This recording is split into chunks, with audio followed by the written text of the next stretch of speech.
അസ്സലാമു അലൈക്കും വറഹ്മത്തുള്ളാഹി വബറകാതുഹു. അൽഹംദുലില്ലാഹി വഹദ വസ്സലാത്തു വസ്സലാമു അലാ മല്ല നബിയ ബാദ. പ്രിയമുള്ള സഹോദരന്മാരെ, അള്ളാഹുവിൻ്റെ നാമങ്ങളെ സംബന്ധിച്ച് ചർച്ച ചെയ്യുന്ന കൂട്ടത്തിൽ ഇന്ന് നാം പഠിക്കാൻ ഉദ്ദേശിക്കുന്ന നാമം അള്ളാഹുവിൻ്റെ അൽ ഹയ്യ് എന്ന നാമത്തെ സംബന്ധിച്ചാണ്. നാം മനസ്സിലാക്കിയതുപോലെ അള്ളാഹുവിൻ്റെ നാമങ്ങളെല്ലാം തന്നെ ഏറ്റവും ഉത്കൃഷ്ടമായവയാണ്. ഒരുവിധ ന്യൂനതയുമില്ലാത്ത പരിപൂർണമായ വിശേഷണങ്ങൾ ഉൾക്കൊള്ളുന്നവയാണ് അള്ളാഹുവിൻ്റെ നാമങ്ങൾ. അൽ ഹയ്യ് എന്ന നാമം നാം ചർച്ച ചെയ്യുമ്പോൾ സൃഷ്ടികളുടെ ജീവിതത്തോട് സാമ്യപ്പെടുത്തുന്നതിൽ നിന്നെല്ലാം അള്ളാഹു പരിശുദ്ധനാണ്. അവനെ മരണമോ നാശമോ ബാധിക്കുകയില്ല. അവനെ മയക്കമോ ഉറക്കമോ അതുപോലെ തന്നെ അങ്ങനെയുള്ള ന്യൂനതകളിൽ നിന്നെല്ലാം അള്ളാഹു എത്രയോ പരിശുദ്ധനാണ്. അൽ ഹയ്യ് അഥവാ എന്നെന്നും ജീവിച്ചിരിക്കുന്നവൻ എന്ന് പറയുമ്പോൾ അള്ളാഹു ഒരിക്കലും മരിക്കാത്തവനാണ്. പരിപൂർണമായ ജീവൻ ഉള്ളതും ജീവനില്ലാത്ത അവസ്ഥ അവന് ഒരിക്കലും ഉണ്ടായിട്ടില്ല, ഇനി ഉണ്ടാവുകയുമില്ല. അൽ ഹയ്യ് എന്ന പദം 5 തവണയാണ് വിശുദ്ധ ഖുർആനിൽ വന്നിട്ടുള്ളത്. അതിൽ 3 തവണ അൽ ഖയ്യൂം എന്ന നാമത്തിൻ്റെ കൂടെയാണ് വിശുദ്ധ ഖുർആനിൽ വന്നിട്ടുള്ളത്. അള്ളാഹു പറയുന്നു, വ തവക്കൽ അലൽ ഹയ്യില്ലദി ലാ യമൂത്ത്. ഒരിക്കലും മരിക്കാതെ ജീവിച്ചിരിക്കുന്നവനെ നീ ഭരമേൽപ്പിക്കുക. ഹുവൽ ഹയ്യു ലാ ഇലാഹ ഇല്ലാ ഹുവ ഫദ്ഉഹു മുഖ്ലിസീന ലഹുദ്ദീൻ അൽഹംദുലില്ലാഹി റബ്ബിൽ ആലമീൻ.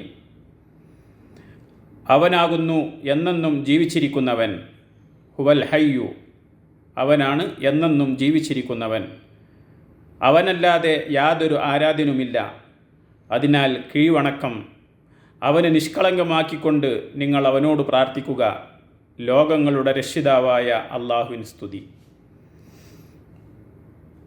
ഇങ്ങനെ വിശുദ്ധ ഖുർആനിൽ അള്ളാഹുവിൻ്റെ ഹയ്യ് എന്ന നാമം, അള്ളാഹു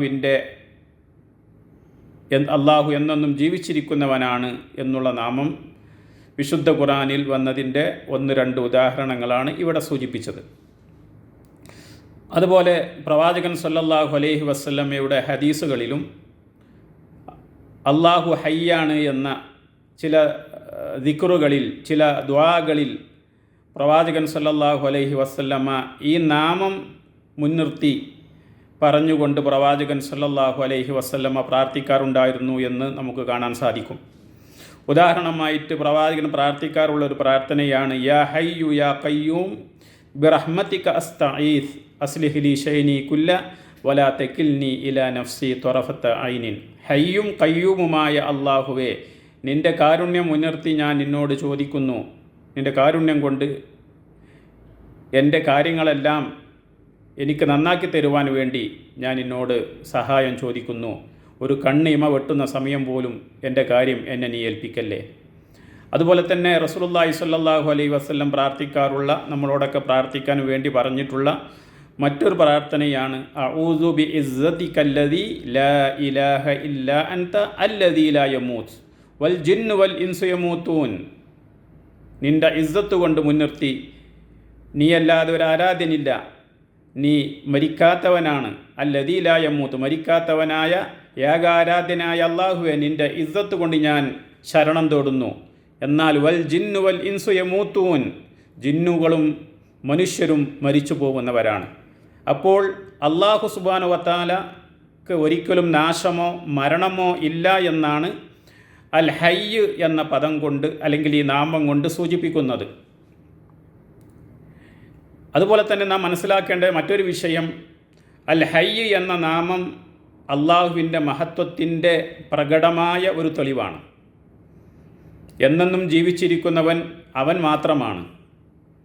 ജനങ്ങൾ ആരാധ്യരായി കാണുന്ന അള്ളാഹു അല്ലാത്ത മറ്റാരും എന്നെന്നും ജീവിച്ചിരിക്കുന്നവരല്ല എന്നുള്ള ഒരു ധ്വനിയും ഈ ഒരു നാമത്തിലുണ്ട്, അല്ലെങ്കിൽ പദം ഈ ഒരു നാമം പഠിക്കുമ്പോൾ നാം മനസ്സിലാക്കേണ്ടതുണ്ട്. അമ്പിയാക്കളായിരുന്നാലും ഔലിയാക്കളായിരുന്നാലും മനുഷ്യന്മാർ വിളിച്ചു പ്രാർത്ഥിക്കുന്ന ആരായിരുന്നാലും അവരാൽ ഒന്നും ആരാധന അർപ്പിക്കുവാൻ യോജിച്ചവരല്ല. ഒന്നുകിൽ അവർ മരിച്ചവരാണ്, അല്ലെങ്കിൽ അവർ മരിക്കുന്നവരാണ്. അല്ലാഹു സുബ്ഹാനഹു വ തആല പറഞ്ഞിട്ടുണ്ട്, അംവാത്തുൻ വൈറു അഹ്യാഇൻ വമാ യശ്ഉറൂന അയ്യാന യുബ്അസൂൻ. അവർ പ്രാർത്ഥിക്കപ്പെടുന്നവർ മരിച്ചവരാണ്, ജീവനുള്ളവരല്ല. ഏത് സമയത്താണ് അവർ ഉയർത്തെഴുന്നേൽപ്പിക്കപ്പെടുക എന്നുപോലും അവർക്ക് അറിയുകയില്ല. അള്ളാഹുവിനെ സംബന്ധിച്ച് അല്ലാഹു സുബ്ഹാനഹു വ തആല സൂറത്തുർ റഹ്മാനിൽ പറഞ്ഞത്, കുല്ലു മൻ അലൈഹാ ഫാൻ വയബ്ഖാ വജ്ഹു റബ്ബിക ദുൽ ജലാലി വൽ ഇക്റാം. അവിടെ ഭൂമുഖത്തുള്ള എല്ലാവരും നശിച്ചു പോകുന്നതാകുന്നു, മഹത്വവും ഉദാരതയും ഉള്ളവനായ നിന്റെ രക്ഷിതാവിൻ്റെ മുഖമൊഴികെ. മറ്റൊരു സ്ഥലത്ത് പറഞ്ഞത് സൂറത്തുൽ ഖസസിലെ 88-ാമത്തെ വചനമാണ് ഈ വചനം. കുല്ലു ഷൈഇൻ ഹാലികുൻ ഇല്ലാ വജ്ഹഹു ലഹുൽ ഹുക്മു വ ഇലൈഹി തുർജഊൻ. അവൻ്റെ തിരുമുഖമൊഴികെ എല്ലാ വസ്തുക്കളും നാശമടയുന്നതാണ്, അവനുള്ളതാണ് വിധികർത്തൃത്വം, അവങ്കിലേക്ക് തന്നെ നിങ്ങൾ മടക്കപ്പെടുകയും ചെയ്യും. ഇങ്ങനെ അള്ളാഹുവിൻ്റെ ഹയ്യ് എന്ന നാമം വിശുദ്ധ ഖുർആനിൽ പറഞ്ഞതിൻ്റെ ഏതാനും ചില ആയത്തുകളും അതുപോലെ തന്നെ ഹദീസുകളിൽ വന്ന ചില കാര്യങ്ങളുമാണ് നാം സൂചിപ്പിച്ചത്. അതുകൊണ്ട് അള്ളാഹു എന്നെന്നും ജീവിച്ചിരിക്കുന്നവനാണ്. അവനൊരിക്കലും മരണമോ നാശമോ സംഭവിക്കുകയില്ല. മരിക്കാത്ത ആ കരുത്തനായ അള്ളാഹുവിൽ മാത്രം ഭരമേൽപ്പിക്കുകയും അവരോട് മാത്രം പ്രാർത്ഥിക്കാൻ നാം പരിശ്രമിക്കുകയും അല്ലെങ്കിൽ നാം ശ്രദ്ധിക്കുകയും ചെയ്യണം. അല്ലാഹു സുബ്ഹാനഹു വ തആല നമ്മളെല്ലാവരെയും അതിന് അനുഗ്രഹിക്കുമാറാവട്ടെ. വസല്ലല്ലാഹു അലാ മുഹമ്മദിൻ വഅലാ ആലിഹി വസ്വഹ്ബിഹി അജ്മഈൻ. അസ്സലാമു അലൈക്കും വറഹ്മത്തുള്ളാഹി.